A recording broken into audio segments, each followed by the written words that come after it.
Bueno, otros buenos días para todos. Muchas gracias por seguir acá. Y bueno, yo les voy a estar comentando muy rápidamente. No, porque siguen acá. Los resultados. Ahí se ve. Bueno, el periodo evaluado del proyecto comenzó en el año 2019. Entonces se evaluó el ejercicio 19-20, el 20-21 y 21-22. Como saben, los ejercicios agrícolas no coinciden con el ciclo productivo, entonces yo les voy a presentar en realidad los datos en la parte reproductiva, sobre todo de 4 años. Incluso tenemos datos un poco más antiguos, no los quise poner acá porque después, bueno, fuimos ajustando cosas. En lo que refiere a los indicadores físicos, esto es una tabla resumen de ya lo que Juan Pablo les ha estado comentando, con algún dato extra. La superficie, vieron que son 57 hectáreas, con el 87% del área mejorada intensiva.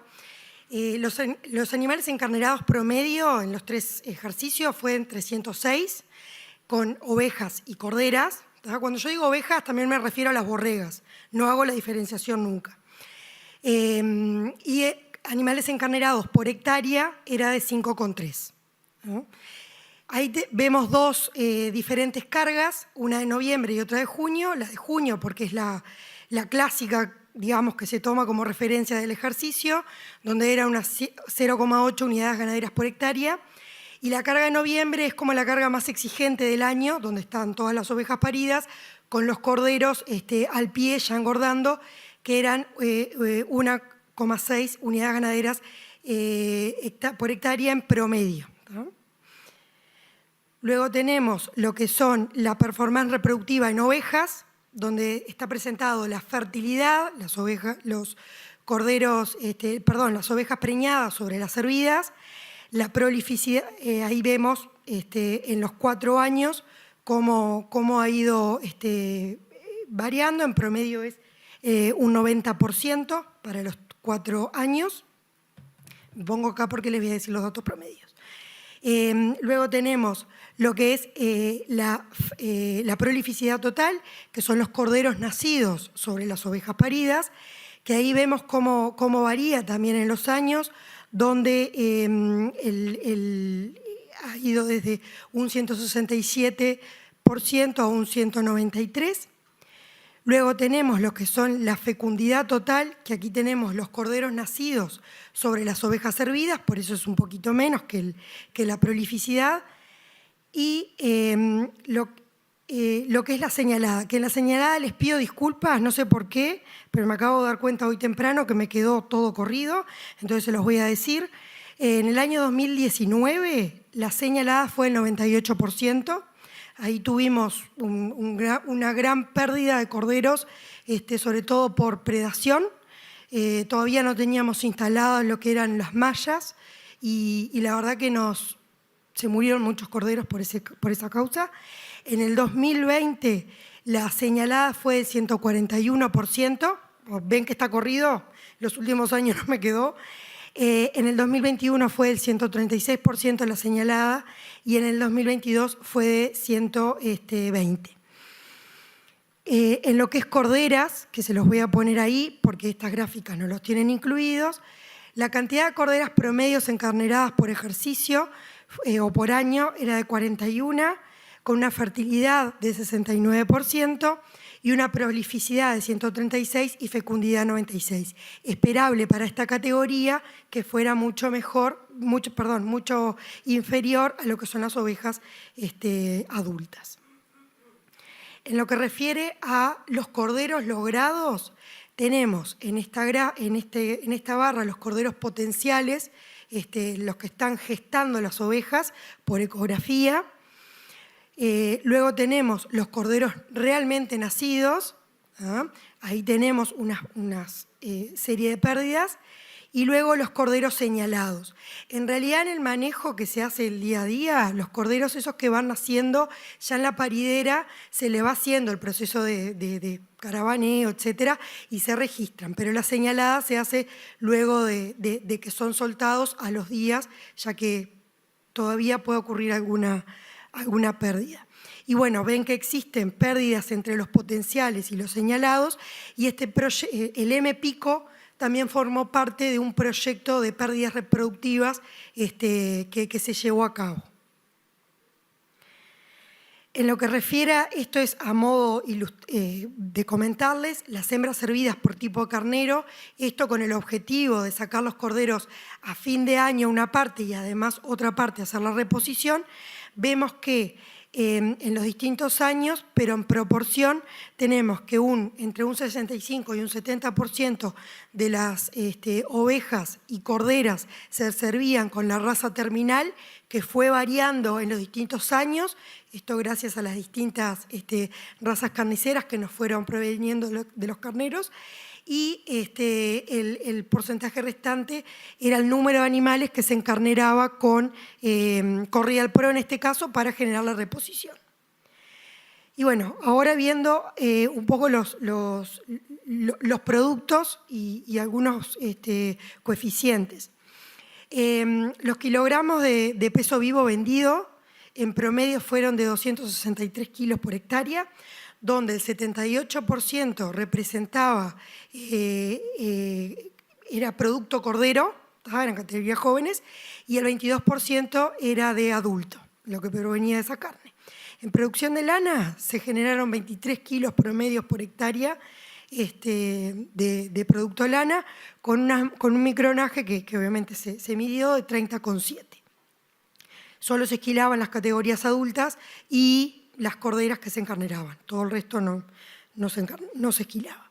El número de corderos vendidos fue en promedio de 345 corderos, donde el porcentaje de corderos vendidos antes de enero era del 32%. ¿Por qué puse este indicador? Porque en realidad el momento crítico que tiene el módulo que Juan Pablo mostraba en tema de salud de pasturas y de nutrición es el verano. Entonces nosotros queremos lograr sacar la cantidad de corderos, la mayor cantidad de corderos que podemos antes de enero, o sea, fin de año. Parte de esto, de que no se hayan podido sacar más, tiene dos explicaciones. Una es que muchas veces teníamos muchos corderos de gestaciones múltiples y trillizos que no llegaban a los pesos, pero otra que también nos sucedió en todos los años era que no lográbamos el ingreso a la industria con esos corderos, no lo levantaban. El peso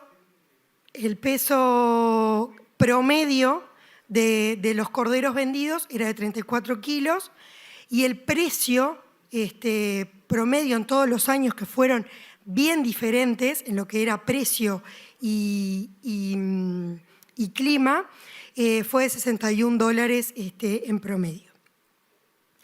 En lo que refiere a los resultados, tenemos que en la producción física por hectárea, en carne se produjeron en promedio 263 kilos durante los ejercicios, con variaciones.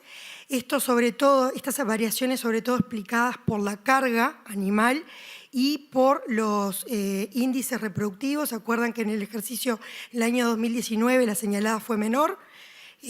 Los corderos se vendieron con más pesos, pero fue menor, entonces se produjo menos carne, a diferencia del año 21, que la señalada fue muy buena y se logró producir más carne por hectárea.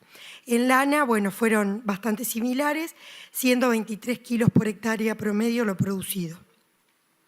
Las hembras servidas por hectárea fue de 6 a 5,3, en promedio era 5,3 ovejas y corderas encarneradas por hectárea, que, si se acuerdan, ayer José presentó un poco lo que eran los resultados para la zona más oeste y vemos que en realidad la cantidad de hembras servidas es menos para este tipo de módulo, un poco también, o gran parte explicado por la zona agroecológica que estamos y el potencial de suelos.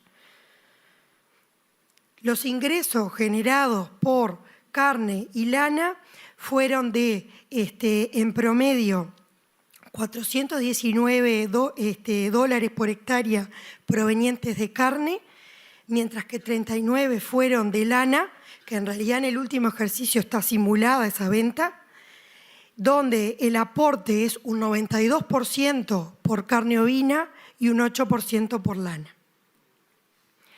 En los costos de producción, allí tenemos que los costos promedios de producción para estos 3 ejercicios fue $351 por hectárea, donde vemos que en el ejercicio 2019-20 fue 305 y en el 21-22 de 415. Eso también está un poco explicado por la suba de los insumos de este último año, y que este módulo tiene un 75% de ese costo proveniente de alimentación y pasturas. Y la relación insumo-producto, pese a que subieron los costos, pero también subió lo que es el ingreso, fue bastante estable en 0,77. Así que bueno, esos eran un poco los resultados que les quería comentar con más números. Y los dejo con Santiago, que les va a hacer la parte de la investigación que él realizó. Bueno, buenos días a todos. En realidad no sé si soy la frutilla de la torta o el bizcochuelo, pero bueno, voy a tratar de presentarles un poco lo que fueron los resultados de uno de los objetivos del proyecto, que era justamente caracterizar la calidad del producto en términos de algunas características de la canal y la carne. Como bien decíamos anteriormente en el video, y los compañeros que me precedieron, teníamos 2 productos que surgían de este módulo: un cordero de 4 meses que se vendía en fines de diciembre, o si no teníamos entrada en diciembre, principios de enero. Aquellos que no lograban alcanzar los pesos requeridos y las condiciones corporales se vendían hacia fines de marzo. Y de alguna manera esos productos fueron contrastados o comparados con lo que podría ser un cordero pesado tradicional de unos 12 meses, proveniente de una raza doble propósito. Un poco los resultados que hallamos en este proyecto en cuanto a lo que fue el rendimiento de la canal y el espesor de tejido subcutáneo medido, como ayer vimos con Hopkins, en el punto GR, que es sobre la 12ª costilla, a 11 centímetros de la línea media del animal, y ahí se mide el espesor total de tejido, que no es solo grasa, pero esa medida de espesor está altamente correlacionada con el nivel de engrasamiento total que tiene la canal. Y ahí, como ven, hubo un mayor rendimiento y mayor espesor de tejido subcutáneo medido en ese punto en los corderos súper precoces que en los precoces y los tradicionales. Recuerden que los tradicionales no surgen de este módulo, pero de alguna manera lo teníamos como un testigo o un control, ¿no? En lo que tiene que ver con el peso, el calibre de los cortes valiosos y cuánto representaban esos cortes valiosos del total de la canal, en este caso tenemos las piernas sin hueso, fue más pesada y representó una mayor proporción de la canal en los corderos tradicionales de 12 meses.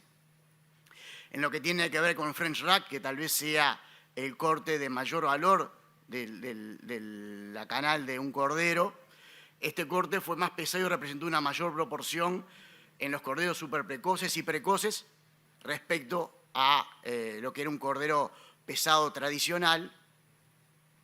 Y por último tenemos lo que era el corte del bife ovino, en donde representó una mayor proporción de la canal en el cordero, en este caso tradicional, respecto a los corderos más precoces, ya sea el de 4 meses o el de 7 meses.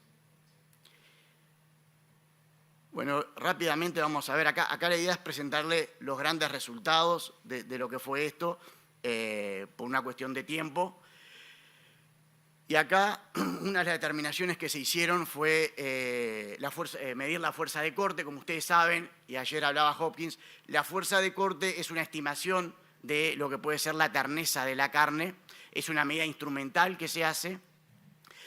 Y recuerden que esta carne fue madurada 7 días y 14 días. Estas mediciones que les voy a presentar yo, los resultados, es de la carne que fue madurada 7 días.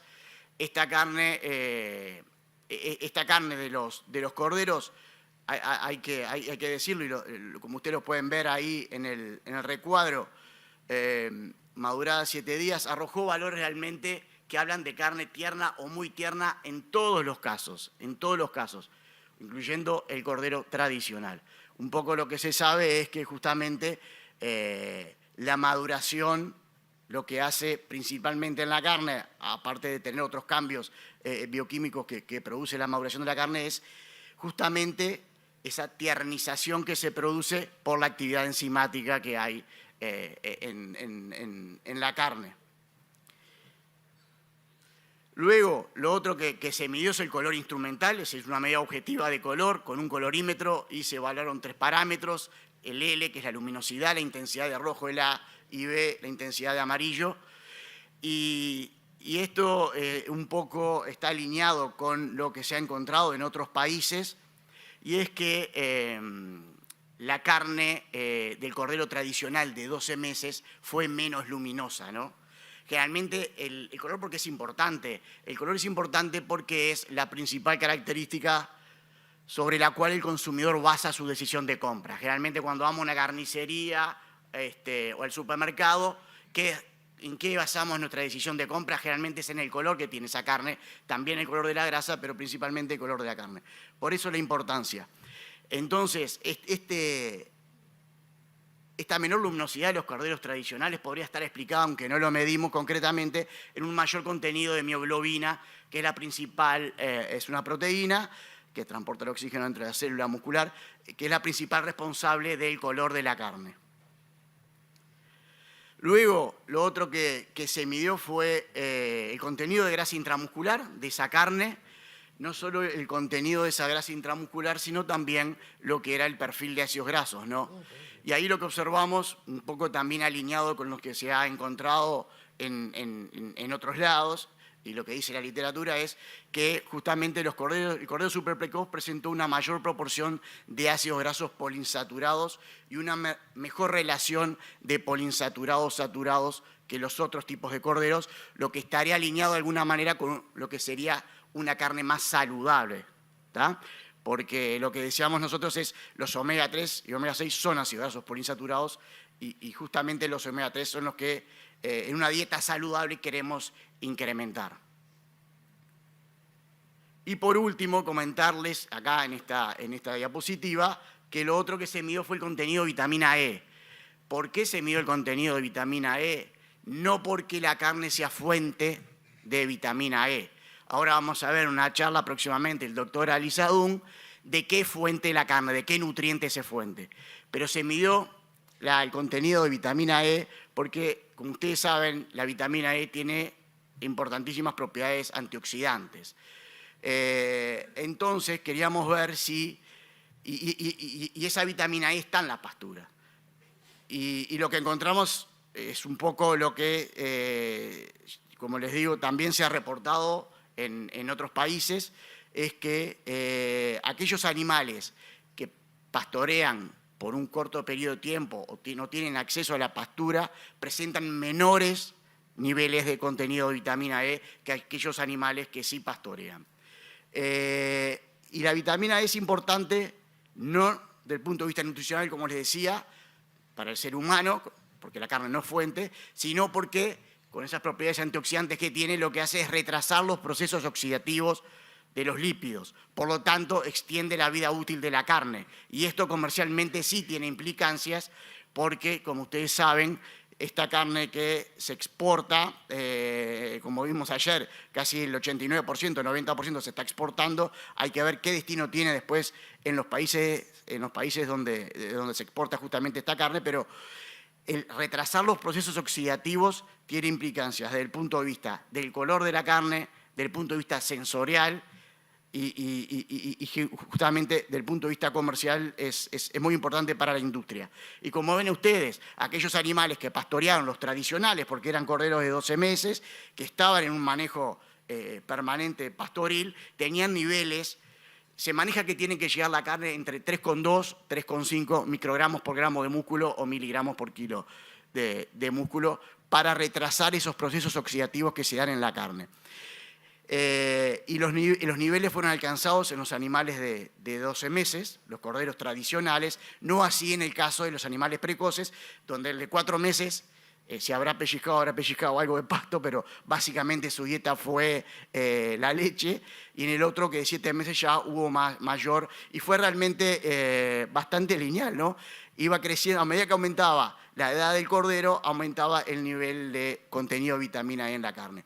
La vitamina E no es el único compuesto que tiene antioxidante de la carne, hay muchos otros, hay enzimas, bueno, el doctor Dalí les podrá explicar, hay enzimas antioxidantes, hay péptidos antioxidantes, pero lo que sí se sabe y está ampliamente reportado es que hay un efecto indudablemente, inclusive en otras especies, cuando se suplementa con vitamina E en lo que es la vida útil de la carne. Y por último, y para no aburrirlos porque soy el último de esta parte, de este módulo, mostrarle los resultados de lo que fue el panel de consumidores.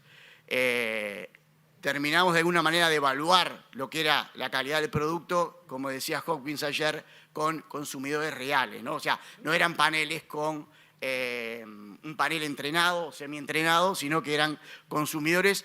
Acá en este salón hubieron muchos de ustedes que participaron de estos paneles.